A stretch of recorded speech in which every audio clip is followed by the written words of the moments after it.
Hello English learners, in this video we will learn some common American slang terms and common American expressions with an authentic interview of Jason Momoa.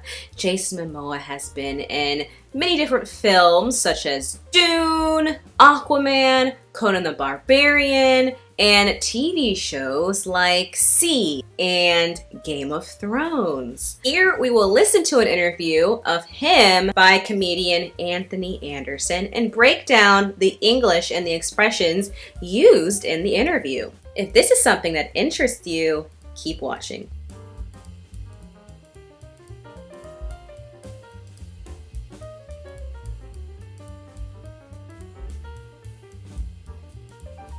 Let's take a look at the first of 4 different clips, and then we will break down some of the expressions used in the clip.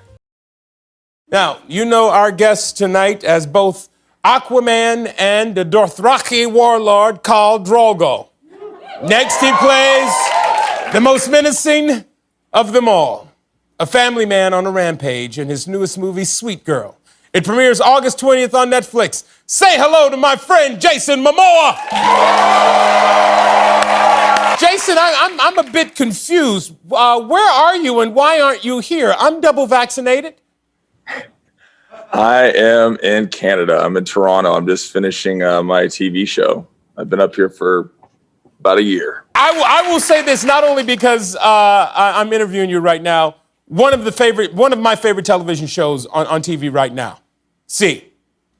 I watched that. I love it, man. And I just want to tell you that I enjoyed watching that entire series. And so I'm glad it's coming back. Yeah, me and Dave Bautista in this next season. It'll be really fun. So if something is menacing, it means it's seemingly threatening or harmful. Anthony mentions 2 of the other characters that Jason played, which seemingly are pretty menacing. Just kind of look at them. They seem like they could be threatening and scary. But he said the character that Jason played in his new movie is the most menacing. A family man on a rampage. So a family man is just a man who lives with his wife and kids. So it seems he is using a bit of irony, or saying that fathers can be menacing as well when put in bad situations. I don't really know because I haven't seen the movie. But let's take a look at the word menacing. So seemingly threatening or harmful. Just kind of look at this man here in this video, right? He looks kind of menacing. So I could say, the man gave me a menacing look and I quickly walked away, right? Because it was threatening to me. So Anthony described Jason's character in his new movie as a family man on a rampage. A family man on a rampage in his newest movie, Sweet Girl. So what is a rampage? Period of time where someone is behaving wildly and destructively. Wildly and destructively. I know it's probably strange to say, but I think of toddlers or very young children as going on rampages. Sometimes when they destroy things, right, and act wildly. Like this kid right here. He's just going nuts. He doesn't care. He's going on a rampage. So as most of you might know, Toronto is a big city in Canada. And we hear Jason say that he is in Toronto. All right. I am in Canada. I'm in Toronto. The second T, if you noticed, is not a true T. The T actually disappears. This happens commonly when T comes after an N sound and before a vowel sound. Same thing with internet or another city in North America, Atlanta. It's very common in North American English. So he doesn't say Toronto, he just says Toronto, Toronto. Now we will take a look at the second of 4 clips and break down the English used in it. Oh, okay. So I'm curious about something. because you're about to go off and shoot Aquaman 2. What do you do to look the way that you look? How are you working your dorsal muscle? I'm just trying to figure that out.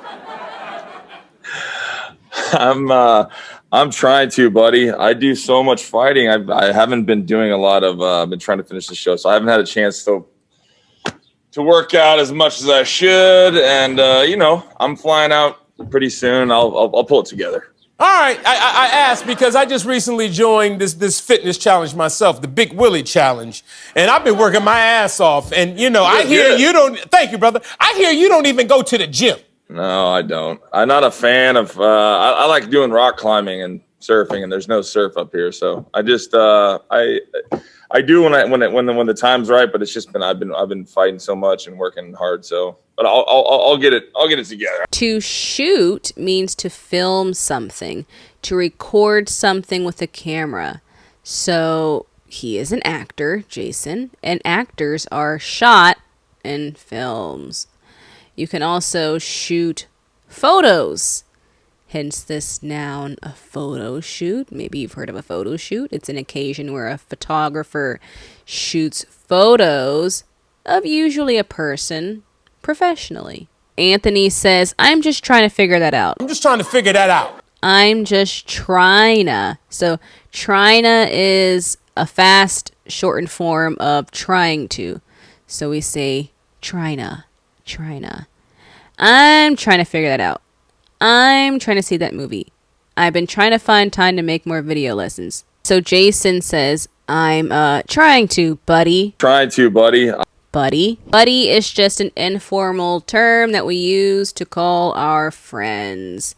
In this clip, you see two buddies just spending time with one another, laughing, joking. Sometimes we shorten buddy to just bud. Hey, bud.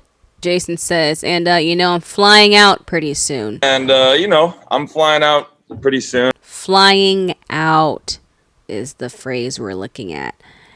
Flying out means to leave a place by plane, to depart. So you could be flying out of Reagan National Airport, which is near me, okay? And to arrive at a place by plane is to fly in. So we have fly in and fly out. So you can fly out of Reagan National Airport and fly in to JFK. Jason says, I'll pull it together. To pull it together means to act more appropriately or to better yourself in some way. Okay? To act more appropriately or to better yourself in some way.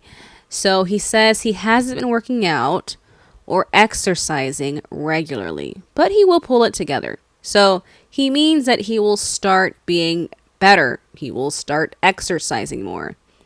So for another example, I could say, you need to stop partying and staying up late every night. You need to pull it together. Act better. Be better. So Anthony says he's been working his ass off. And I've been working my ass off. So ass is a curse word in English. It's bad or offensive to some people. So use it kind of with caution. But to work your ass off, you could also say work your butt off if you prefer to not curse. To work your ass off means to work very hard. So Anthony has been working very hard to continue his fitness challenge. He was working his ass or butt off. Now we'll move on to the third clip and, of course, break down the expressions used here. It's just been recently announced that you're getting your star on the Hollywood Walk of Fame. Congratulations. Congratulations. I got mine last year during a pandemic. Only 11 people were allowed to come. 9 of them were my family members and just 2 press people. And as you can see, they didn't do their job because it didn't even make the press. And it's all about location, location, location. You have any idea where they're putting your star or where you would want it?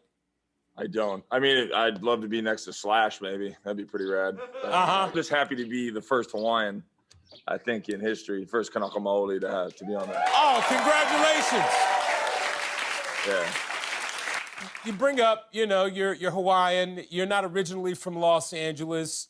What do you remember about first coming to LA?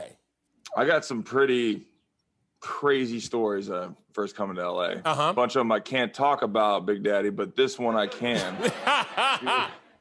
We were in a restaurant. I went to my first nice restaurant and I saw Liam Neeson, and I fangirled out. I had never met anyone famous yet, and I watched Rob Roy when I was growing up, and I was really excited, and I just kind of stared at him, and I would just smile, and I creeped him out, and he literally got up and he left and went a couple tables over, and I was.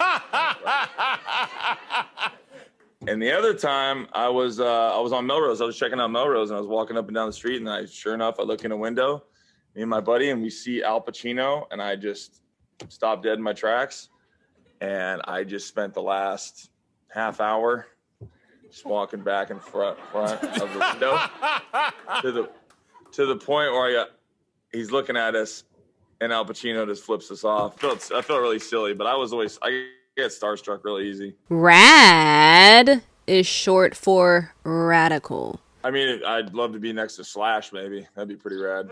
So it's just slang for cool or awesome. So Jason said it would be pretty rad if he were next to Slash. But rad is not really current slang. It was maybe more common in the 80s, in the 90s. We don't really say rad too much these days. So Anthony says you bring up, you're Hawaiian. Bring up, you're Hawaiian. All right. And to bring up is a phrasal verb, which means to begin a topic of conversation or discussion. So Jason brought up the topic of him being Hawaiian. He started that conversation by saying he was the first Hawaiian to be a part of the Hollywood Walk of Fame. Okay. So, for another example, you could say, don't bring up religion at the dinner table. Or, everyone got quiet when he brought up politics. Or we could say, everybody laughed when he brought up the topic of the talking dog. Jason says he fangirled when he saw Liam Neeson. I fangirled out. To fangirl is to behave in an overly excited way, like a fan seeing their favorite famous person. They fangirl. So Jason Momoa creeped Liam Neeson out. Okay, and to creep someone out means to give someone a fearful or uneasy feeling. So I could say that horror films really creep me out, right? They scare me. I could say my neighbor really creeps me out because he's always looking out his window into my house. And we see Al Pacino, and I just stop dead in my tracks. If someone stops dead in their tracks, it means to stop right where they are, to stop right where one is, usually when you are shocked or maybe scared.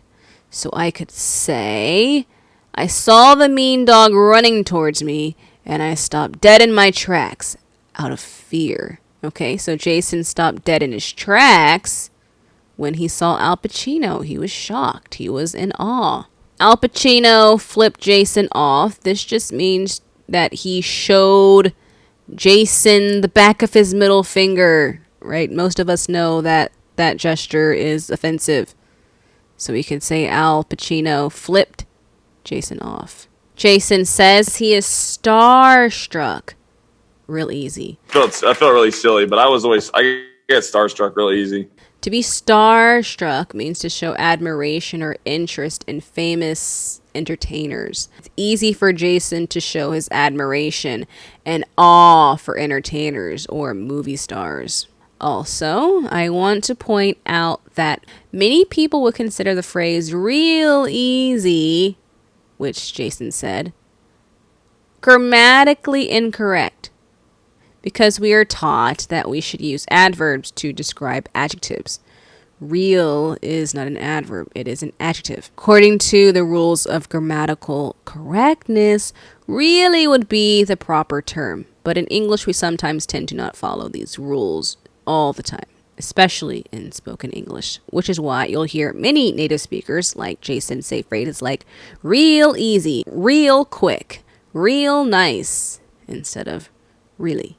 Now we will review the fourth clip. Jason, please tell us about the movie.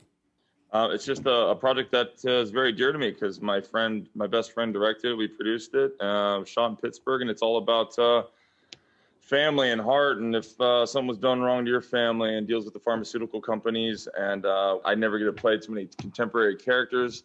I am a father of two, and so it was just a beautiful role where I gotta really push myself in my acting chops and some heartbreak. And so I'm excited for the world to see it. So to push oneself means to make yourself work hard to achieve something. Jason is pushing himself by taking a role that is not normal for him.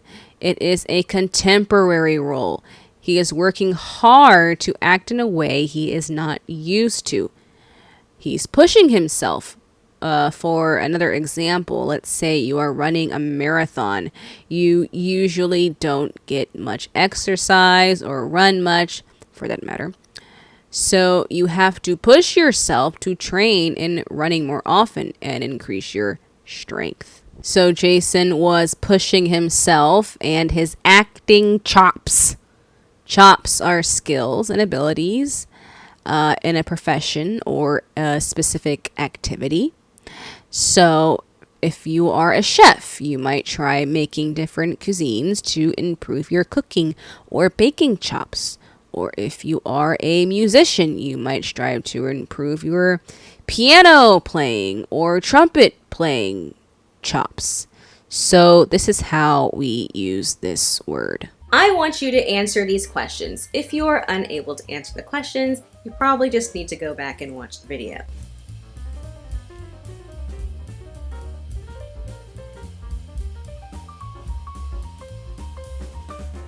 And that was the end of today's lesson on different slang terms and common authentic expressions that we use every day in English. I hope you enjoyed this video. If you'd like more lessons, authentic interview style lessons, subscribe to this channel, like this video, leave a comment if you have any questions or feedback. And until next time, English learners.